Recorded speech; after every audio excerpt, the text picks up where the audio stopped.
HARK, we are here. It is time for yet another Star Wars Unlimited video. Not as busy a week as the last couple of weeks, but we still got some cool stuff. We've got some previews. We've got a stream to talk about. We've got other types of things that we need to go over. So first things first, you might notice there's a difference here. If you've watched me on stream, you already know what the deal is, but I needed to shift around myself. This past week was kind of difficult for me. So to kind of refresh myself a little bit, I did change my setup. There's a couple different things I can do, such as it allows me to do extra options that are available for filming for my streams, which I do at twitch.tv/RybackStun. But it also gives me an opportunity to prepare for previewing things on stream, on videos for pack breaks and stuff like that. You might be able to see this a little bit if I bring it down. I have this dinky little camera here. This is a Razer Keo. It's not the best camera in the world, but this will give me an opportunity to showcase a playing field in front of me. This will allow me to do things for webcam battles. This will allow me to do things for cracking packs, showcasing decks, all kinds of things like that. I showcased a little bit of a Flesh and Blood deck that I have that's available to me. I do eventually need to get a better camera, so that's something that's going to be happening. Hopefully I can try to get that done before Star Wars Unlimited actually releases. That just depends on how well videos do, how well streams do, so on and so forth. So if you could support me, that would be fantastic. That all the support basically directly goes into making this a better product. So, but with that, let's get right into these lovely previews and whoop. Our first preview comes by way of the Fantasy Flight Games live stream that occurred on Wednesday. They showed us 3 cards, so we're going to go through all 3. The subject of the live stream, which we'll talk about a little bit later, was Vigilance. Now, we were expecting 2 aspects to get previewed. They decided they were going to float it back a little bit, talk about one, and then spread out some of the chat to other streams down the line. So that's good. It spreads out the information, keeps us hyped for a little bit longer, right? So, but our first card here is Obi-Wan Kenobi. Obi-Wan Kenobi is a 6-cost Vigilance Heroism ground unit, 4 power, 6 health, Force Jedi. He has Sentinel, and he has an effect that says when defeated, give 2 experience tokens to another friendly unit. If it's a Force unit, draw a card. It is a rare. It is number 49. I think it says 49 from SOR. Obi-Wan Kenobi is actually a really neat card. He's going to be a good defensive unit that could take out 1 or 2 offensive units that try to come at him because he does have that 6 health with the 4 power. But his biggest strength so far is going to be when he's defeated, which is most likely going to happen unless somebody waylays him. Waylay is a very strong card against Obi-Wan Kenobi. You give 2 experience tokens to a friendly unit. And if it happens to be a Force unit, then you'll also be able to draw a card. Vigilance Force decks might end up becoming a thing. I don't know if those are going to be a big impact in the first set, but as we go further and further, we will definitely see more Force units coming out of Vigilance, or maybe even tied with your other aspect if you do run a secondary aspect, with secondary style aspect with these cards. Pretty decent. 6 costs. Another really good target for You're My Only Hope if you can stack that on top of your deck. That makes this effectively a 4 cost total, 3 for the You're My Only Hope, 1 for the remainder of this cost because You're My Only Hope reduces it by 5. It's also super thematic because help me, Obi-Wan Kenobi, you're my only hope. Fantastic card. Looking forward to playing this in the first couple of games when the set drops, if I manage to be able to pull it. Our next card is the other side of the Force. We saw Vigilance Heroism. Now it's time for Vigilance Villainy. And it is Lieutenant Childson. He is a 4-cost Vigilance Villainy ground unit.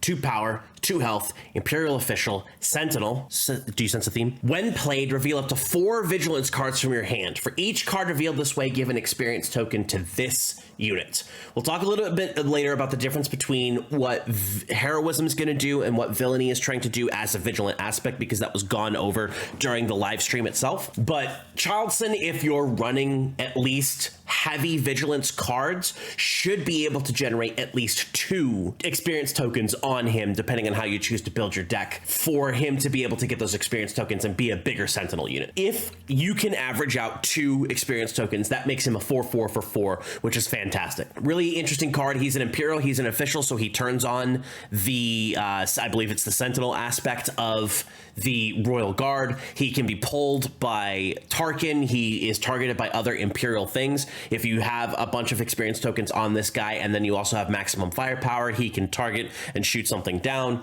Lots of cool Imperial effects that are coming with cards like this. And this is what Vigilance Villainy is expected to do in Star Wars Unlimited. Our next card is real special. It's the first of many things that we've seen. We'll go over those right now. It is Vigilance. 4 cost, double Vigilance, innate event that says choose 2 in any order. Discard 6 cards from an opponent's deck. Heal 5 damage from your base. Defeat a unit with 3 or less HP remaining. Give a shield token to a unit. It is a legendary, and it is card 58 out of 252 for SOR. Couple of things. This is our first double single aspect costed card. It was called out in the quick start rules. We knew it was coming, but this is our first example of what we're gonna see for that. Second, this is our first legendary card. I'm hoping that we get, it would actually be interesting to see heroism and villainy versions of this that would be called heroism and villainy, but I'm definitely excited to see what command, aggression, and cunning do if this event is setting a pattern for what we're going to see for at least the first double aspect, double style aspect, or double morality aspect for each of the aspects down the line. And then the third thing, this is the most exciting thing for me, that is prequel trilogy art. This is from episode 2, Attack of the Clones, and I was not expecting that in the first set. I don't think this means we're going to be seeing units that are involved with the Clone Wars in the first set, but I do think it means that we're not going to be restricted to original trilogy art for any type of event that's coming through. Fantastic card here. I think it's actually really good. Not every mode is going to be obvious. I think being able to give a shield token for a unit is going to be good. Being able to heal damage from your base, being able to defeat a unit with 3 or less remaining health, especially if it's stubborn like a leader. It does not say non-leader unit, so you can target a leader.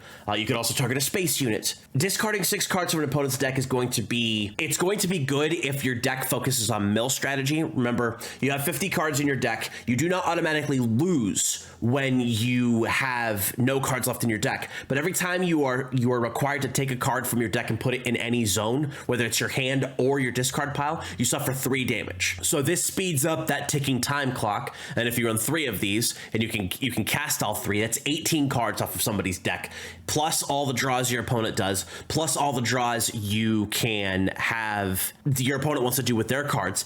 And potentially if you're running a, let's say, a Luke Dagobah Swamp deck, which is Vigilance, Heroism, you could run Yoda and select both players to draw cards, which forces more cards out of the opponent's deck. And if you do that late game, that's just straight damage. I think right now with this one card, Mill is not a strong strategy, but there's a possibility that Vigilance does end up doing a lot of Mill shenanigans. Hopefully not too much. Losing by Mill is kind of bad, but at the same time, Mill is different in this. For those of you that don't know, Mill is just discarding cards from your deck to eventually remove the cards from your opponent's deck and force them to lose. You can also self-mill. With cards like this, with the way that the draw when there's no cards left in your deck rule works, it's not an automatic loss, which is really good, but that damage could pile up on your base. And if you're already low, 1 or 2 cards might be the difference between winning or losing the game. So I think Vigilance is a really cool card, really great art.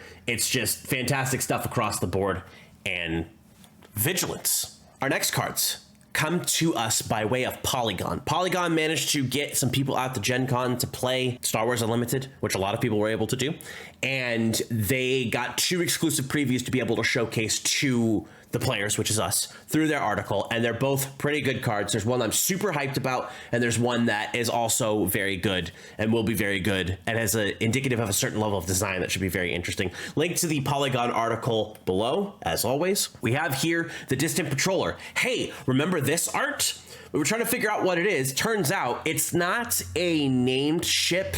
It's more of a type of ship, but it is the Distant Patroller. It's a 2-cost Vigilance space unit, 2 power, 1 health, fringe vehicle fighter.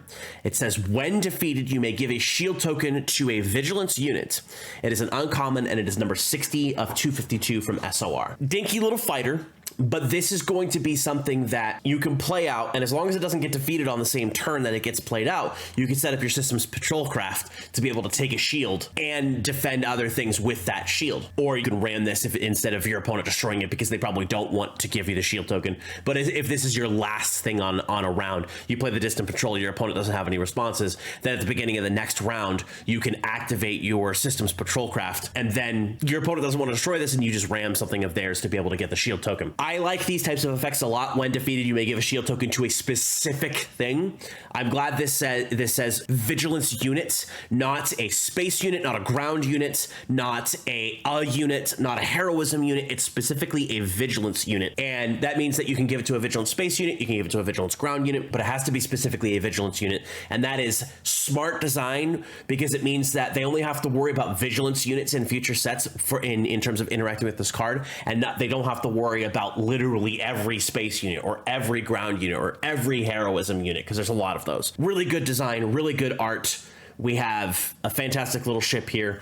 This is probably going to be a 3 of in your vigilance decks, but I'm not entirely sure. 2/1, decent space fighter. This rams up against a lot of the opposing fighters you're gonna see, and is able to take them off the board. That shield token, though, that shield token might bring the balance of the force in your favor. Next, we have a doozy of a unit. This is the big boy. Hey, we've seen this art before. This is the Relentless Constantine's Folly. It is a 9 cost command villainy space unit.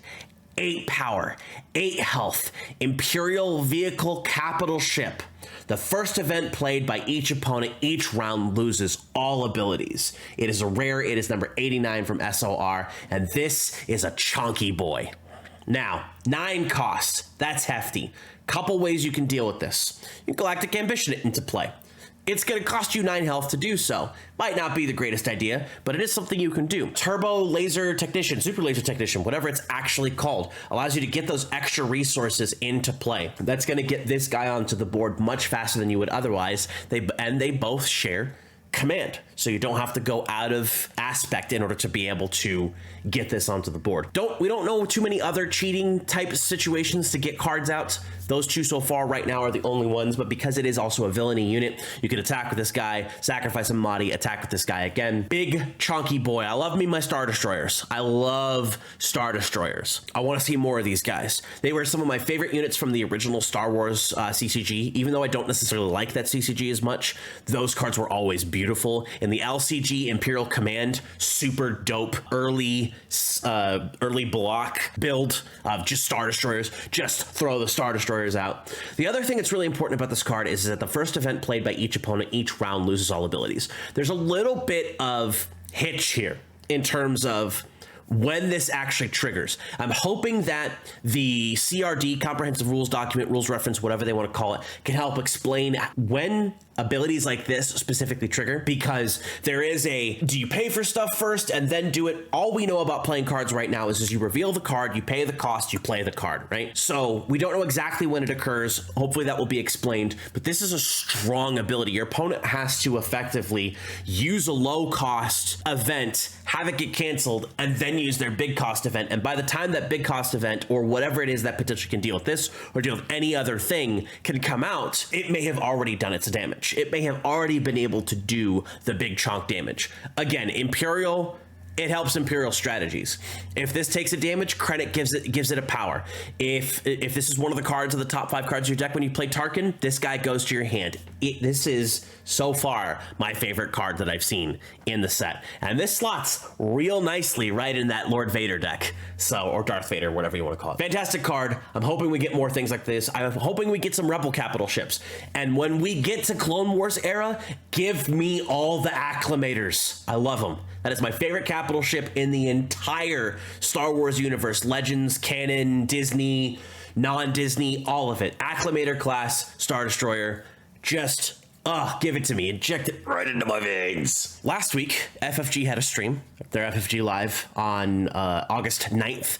And it was the first of what I assume was, I guess it's technically the second of 5 streams. It's the first of 4 streams based on the style aspects that we know. Vigilance, Command, Cunning, Aggression. The first one, I think it was originally advertised it was going to be more than one, but they decided to split them up so that way they have more time to talk about the important things and more opportunities to showcase each individual aspect in a larger method than they would if they smashed everything together. So our first stream was Vigilance. There's also an article that's tied to this, so both of those will be in the description below. And it wasn't a long stream. We did get some nice new previews that you've already seen. Our three people talking during the stream were Josh Massey, our organized play program director, Danny Schaefer, our lead game designer, and Aaron Haltom, another game designer. Aaron was part of the demo that was done shortly, like right as Gen Con was starting, as one of the in-flight shorts with Jeremy, I believe. I believe that's correct, the two people that were part of that. And then Aaron also had a really good interview with Roll On Gaming, talking about the development of the game, the process that they went through over the last couple of years. I'm going to link that down below as well. Please go check that out. Kevin from Roll On Gaming is an excellent interviewer. I cannot sing his praises enough. It's a fantastic balance between interviewing, providing excellent questions that need to be asked to some of these developers, and then also doing his first demo, which was fantastic as well. They did start off by saying that Gen Con was exciting to them. They had a lot of players, a lot of energy. Fantasy Flight Games had a great time there and enjoyed hearing about all the different things that were going on at the convention, and enjoyed hearing from other people how much they enjoyed Star Wars Unlimited. And they also enjoyed getting the recaps of the non-Gen Con conversation, including stuff that, you know, us creators talked about that weren't at Gen Con. Great time. They're excited for the next one, but they are taking a little bit of a break because Gen Con was just massive for FFG as a whole. So our first preview here for these style aspect streams / articles is Vigilance. And Vigilance is specifically mostly about protection. Each side does it differently. Each morality chooses to do protection in a different way. Heroism will protect others with shields and make it so that it's harder to defeat your own units. Villainy protects itself. Each individual villainy character that is Vigilance, doesn't add to the whole pile of extra things that are going on around them. They are selfishly protecting themselves rather than a group like Heroism does. Healing and restore is a big part of Vigilance to keep your units and yourself alive. And then Vigilance is the aspect that can also defeat almost anything. It might be expensive, but they're going to defeat it. And the big example of that is Vanquish. Vanquish and Waylay are two different ways of being able to deal with enemy units. Vanquish just deletes it off the board while Waylay pops it back to the hand. Waylay is cheaper and a slightly more effective way of dealing with certain things depending on what your opponent has on the board. But Vanquish is still just gonna pop a unit right off the board, and we'll probably see other effects that are similar to that down the line. Vigilance plays the long game, and it is perfect for control. We did get a little bit of an interruption here. There was a question, are you able to stack shields? Can you put more than one shield on a unit? And the answer is yes, and each set of damage will interact with only one instance of the shield. You won't lose multiple shields unless it's Saboteur. Vigilance is the aspect that is most likely to go tall. The example that Aaron gave was Chewbacca. The way that he is able to, on the Chewbacca leader, the way he's able on his unit side, he's a 2/9, but as he does more, it gets more damage. He has that grit that just grows and grows. And if you could stack some extra shields with him to be able to do extra things, that is where Vigilance is beneficial. And it's not just limited to the leader too. You could do something similar with the Chewbacca unit, even though that's cunning, but because it is Sentinel and when attacked it readies, you can deploy, if you have the resources available for this, you can deploy Chewie, you can use Luke's leader ability, you can then deploy Luke, attack, drop another shield on him, and now Chewie's got stacked shields that your opponent has to get through every time they attack it because that Chewbacca has Sentinel, and then every time that happens, he just gets back up and shoots another dude with his bowcaster. We got the Obi-Wan preview, we got the Charlton preview, and then we did get the big legendary rarity preview, which was Vigilance. And that does confirm common, uncommon, rare, starter, and legendary as all the rarities that we have so far, and likely all the rarities we will have for the time being. It is a confirmation directly from Danny. S is starter, not special, which means that all the cards that are labeled S will be included in the starter. How many copies of each of those cards? No clue as of yet, but it is something that we do now know all of the top rarities of the game, all 5 of them total. The Next aspect that we will see an article and a stream about next month in September, I believe it was, is going to be command. I'm actually very excited for that one because that's one of the style aspects we've seen the least of. We've seen more cunning than we have command. Even with the extra preview of the Emperor's Royal Guard, we still have things like Han and Chewie, and I believe Han was cunning. Surprise Strike, the gunship, Waylay, which I still think is one of the best cards in the set. Waylay, Force Choke, Han are like my top 3 right now, I think. Anyway, last couple of bit here, we do have a couple of questions. We had one question here. Which Vigilance card is the dev's favorite from what has been previewed so far? And Josh said that Obi-Wan was his favorite from what they've previewed so far. He's his second favorite Jedi, his first favorite being Kanan Jarrus, of course, as we talked about a couple of times. Danny's favorite card was Yoda. Solid, multi-purpose, can do a couple of different things, draws you cards, is able to heal a base, is able to deal damage if necessary. And then Aaron's favorite card was the Chewbacca leader, and he said the reason why that is one specific word, and that word is grit. I like Chewbacca leader a lot. I also like all of these answers. It's limited in scope because we don't have a whole lot of Vigilance cards available to us. So as I'm sitting here looking at the available the available Vigilance cards, we only know 17 total. 3 of those are leaders and 1 is a base. So effectively, it's about 13 playable cards, 3 leaders and 1 base. So there's not a lot that's available to us, but of what we've seen of Vigilance, there are a couple of really good cards. Obi-Wan is a fantastic card. I think Vigilance is an interesting card for future design. Vanquish is a great card. Distant Patroller is a good card. System Patrolcraft is a great card. Wing Guard is a great card. Anything with Sentinel, especially in these first couple of sets, is going to be nonsense. Unless it's conditional Sentinel that your opponent controls. The stream was short, but they did manage to get a lot of good information out of it. Like I said, we saw the previews. One additional thing here to note, the FFG YouTube moderator at the time, we don't know which person this is when this happens. They stated that distribution in packs will be discussed in a later live stream. Now, we assumed this already. It's kind of an obvious thing that they're going to have to address at some point, but this is confirmation that they will discuss how packs are laid out and how packs will be distributed in terms of, not necessarily in terms of how they go to stores, but what the distribution is, how many cards are in each pack, what the rarity scheme is going to be for each pack, and likely how many packs are in each booster. Quick FFG stream.